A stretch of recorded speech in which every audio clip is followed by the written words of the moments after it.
Here is a market maker. His job is simple: quote a price to buy, quote a price to sell, and pocket the difference.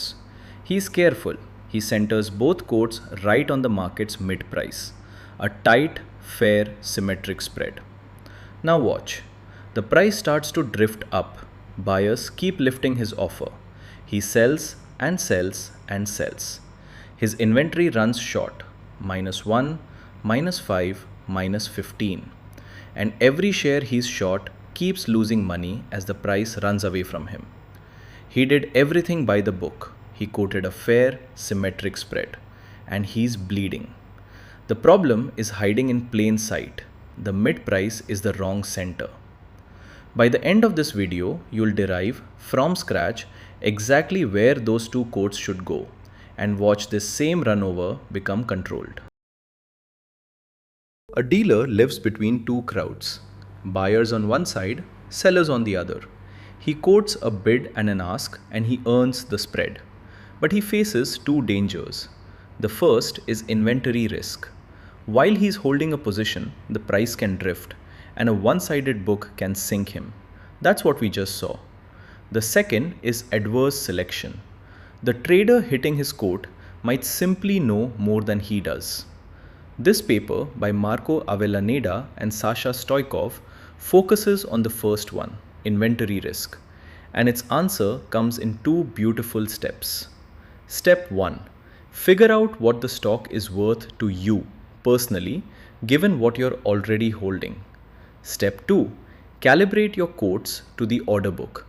How far out do you post given how often orders actually arrive? Center, then width. Let's build both. Everything starts with the price. We assume the mid price takes a pure random walk. No drift, no trend, no opinion about direction. In the language of stochastic calculus, d minus s equals sigma d minus w. The d minus w is a tiny random kick, equally likely up or down. The sigma is how big each kick is, the volatility. Start at price S and let it wander. Notice the future isn't a point, it's a widening fan. After a time t minus t, the price could be anywhere in a band of width sigma root t minus t. That spreading cone is the only source of risk in this entire model. It's what makes holding inventory dangerous, and as we'll see, it's what sets both the skew and the spread. Suppose you're holding Q shares and you simply can't trade. You're frozen until the terminal time T. What is that position worth to you today? Your final wealth is your cash X plus Q shares marked at the final price. But the final price is random, a bell curve. So your wealth is a bell curve too, centered at X plus Q minus S, with a width that grows with your position and with the time you have to wait. To score a random payoff, we use exponential utility, minus e to the minus gamma w. It punishes losses more than it rewards equal gains. That's risk aversion, and gamma is how much. Now average that utility against the bell. The integral is a clean Gaussian computation, and out pops the value function, minus e to the minus gamma x times e to the minus gamma q minus s times this last factor, exp of 1/2 gamma squared q squared sigma squared t minus t. That last factor is the cost of carrying risk. It grows with the square of your inventory and with the time left. Hold more or hold longer and it swells. Now, the key idea of the whole paper. You're holding Q shares. What is one more share worth to you? Not the market price, your price. Here's the test. The reservation bid is the cash amount that would leave you exactly indifferent between your current portfolio and your portfolio plus one more share minus that cash. Set the two value functions equal.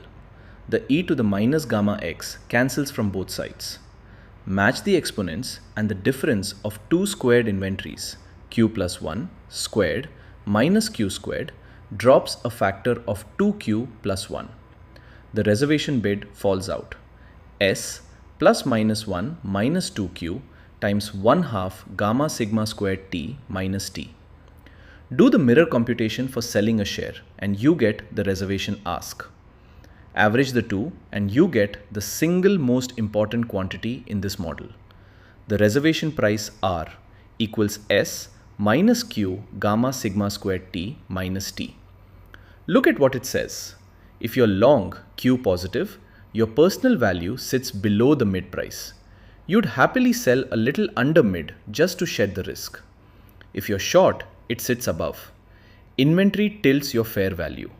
That tilt is the skew our blown up market maker was missing. There's a wrinkle. That skew has a T minus T in it. As the clock runs toward the terminal time, the risk vanishes and the tilt collapses to zero. The strategy is non-stationary, always watching a deadline.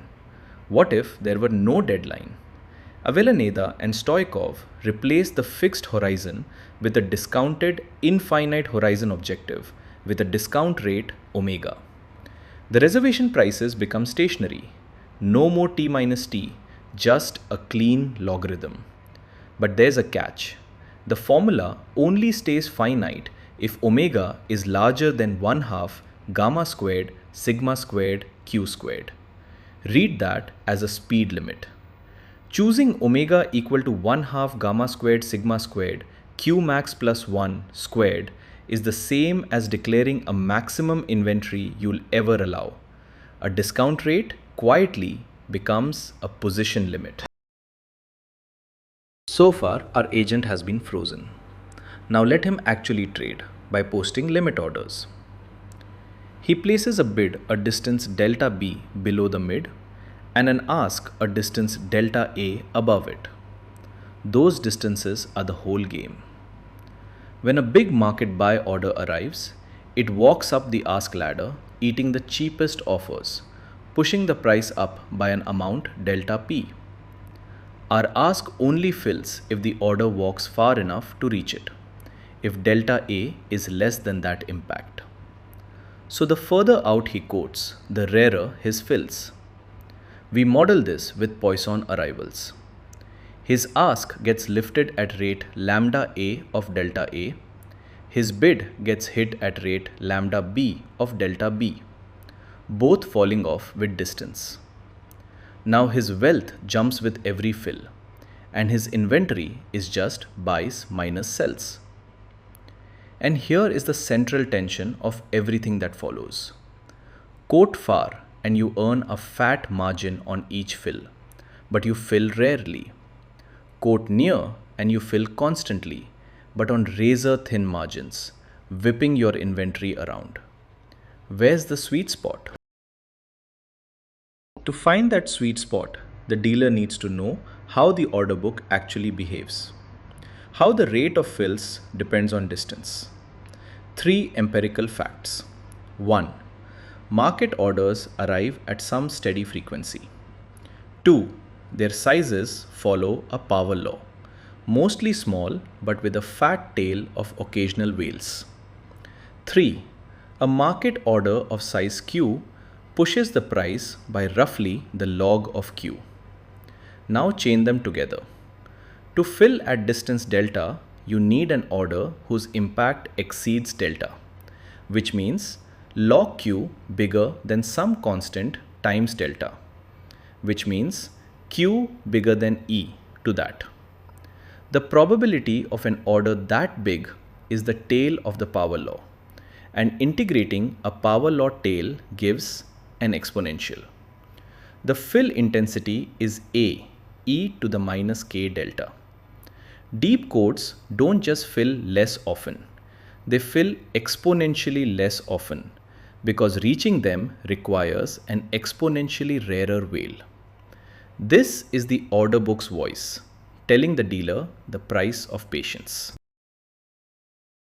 Now we have all the pieces and we can write the master equation. The dealer's value at any instant is this. Wait a moment. As the price diffuses, plus react optimally on each side of the book. Dynamic programming turns that sentence into the Hamilton-Jacobi-Bellman equation. The UT and the 1 half sigma squared USS are the value just sitting there while the mid price diffuses. That's the inventory risk. Then two max terms, one per side.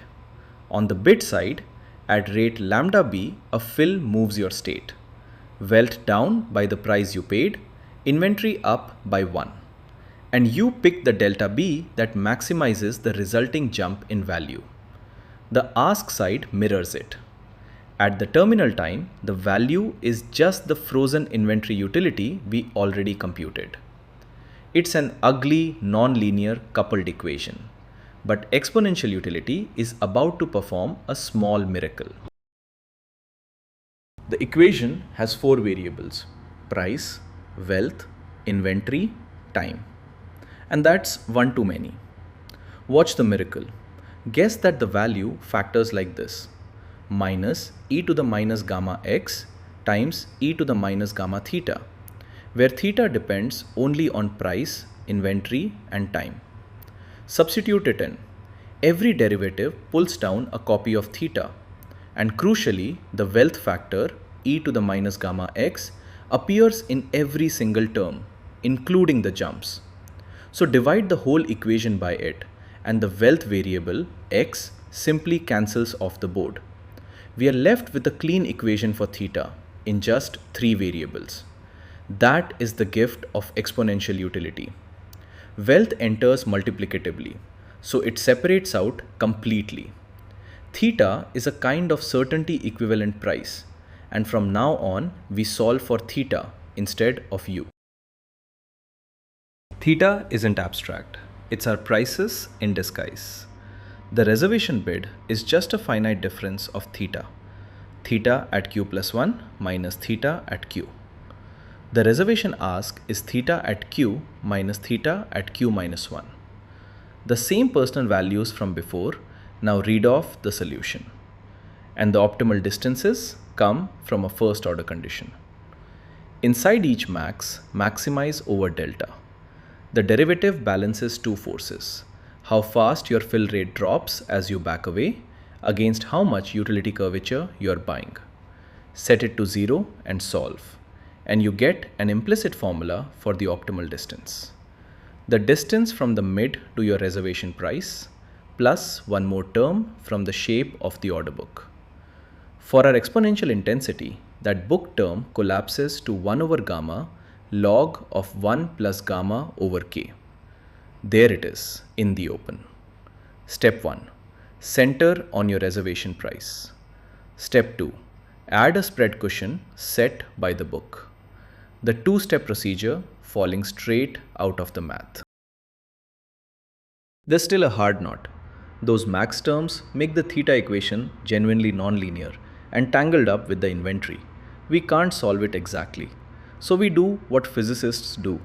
We expand around small inventory. Write theta as a power series in Q, a constant piece, theta 0, a linear piece, theta 1, a quadratic piece, theta 2, and so on. Theta 1 will turn out to be the price at 0 inventory. Theta 2, the sensitivity of your quotes to inventory. Assume the bid and ask intensities are symmetric, both A e to the minus k delta. Substitute the optimal distances back in and we get a reduced equation, ready to be peeled apart 1 power of q at a time. Now match powers of q like balancing a polynomial. Each power gives its own little equation. First, plug the expansion into the reservation prices and linearize the order arrival term. The inventory drops out of the linear piece. At order q, theta 1 solves the heat equation with terminal value S, and the solution is simply theta 1 equals S. The price at 0 inventory is just the mid price, no surprise. At order q squared, the equation has no price dependence left, so it collapses to a simple ordinary differential equation. d theta 2 dt equals minus 1 half sigma squared gamma. Integrate with theta 2 0 at the terminal time and theta 2 equals 1 half sigma squared gamma times t minus t. And now the moment of truth, the consistency check. Theta 1 minus 2q theta 2 equals S minus q gamma sigma squared t minus t. And twice theta 2 equals gamma sigma squared t minus t. Exactly the gap between reservation, ask and bid. Both match the exact frozen inventory answer we derived way back. The approximation and the exact computation agree. Here is the payoff. The whole paper in two boxes. The first, where to center. The reservation price equals S minus Q gamma sigma squared T minus T. Long inventory pulls your center down. Short pulls it up. The second, how wide. The optimal spread is gamma sigma squared T minus T plus 2 over gamma log of 1 plus gamma over K. Read it term by term. The first piece is the inventory risk half. It comes straight from theta 2, from the volatility, from that spreading cone. The second piece is the order book half. It comes from K, from how arrivals decay with distance. One half asks how scared you are. The other asks how the market trades. And remarkably, the spread doesn't depend on your inventory at all. That's a gift of the exponential arrivals. Put them together on the live book. Bid equals reservation minus half the spread. Ask equals reservation plus half the spread. The gold center, skewed by what you hold. The width, breathing with risk and the book. That is the optimal market making quote. Does it actually work? Let's watch one simulation with the paper's own parameters. The black line is the mid price, taking its random walk. The gold line weaving around it is the dealer's indifference price, his personal value, skewed by inventory. The red and green clouds are his ask and bid quotes. Look here, around time 0.25. The gold line jumps above the mid. That means the dealer is short, so his reservation price is high. His bid is aggressive, and he quickly buys his way back to flat by time 0.3. The skew is the strategy correcting its own inventory automatically. And near the end, as the clock runs out, the gold line hugs the mid and the quotes go symmetric. Because with no time left, there's no inventory risk to fear. Now run it 1,000 times and compare our inventory strategy against the naive symmetric one. Same spread, but always centered on the mid. Here are the two profit distributions. The symmetric strategy in gray is wide and sprawling. The inventory strategy in color is a tight spike. Same story for final inventory. The symmetric dealer ends all over the map. Ours ends near flat every time. The numbers. At gamma equals 0.1, the inventory strategy cuts the standard deviation of profit from 13.4 down to under 6, and the spread of final inventory from over 8 down to under 3. It gives up a sliver of average profit for an enormous reduction in risk. Sweep gamma. As it goes to 0, the two strategies merge. A risk-neutral dealer doesn't bother skewing. Crank it up, and the inventory variance collapses to almost nothing. And now go back to where we started, the market maker who got run over. Give him the skew. As the price trends, his bid leans in. His inventory mean reverts. The position stays small. The profit and loss stays flat. Same market, opposite outcome. The mid price really was the wrong center. One honest worry. Did the whole result hinge on that particular exponential utility or on the arithmetic random walk? Avellaneda and Stoikov check. Swap in a geometric Brownian motion and a mean variance objective.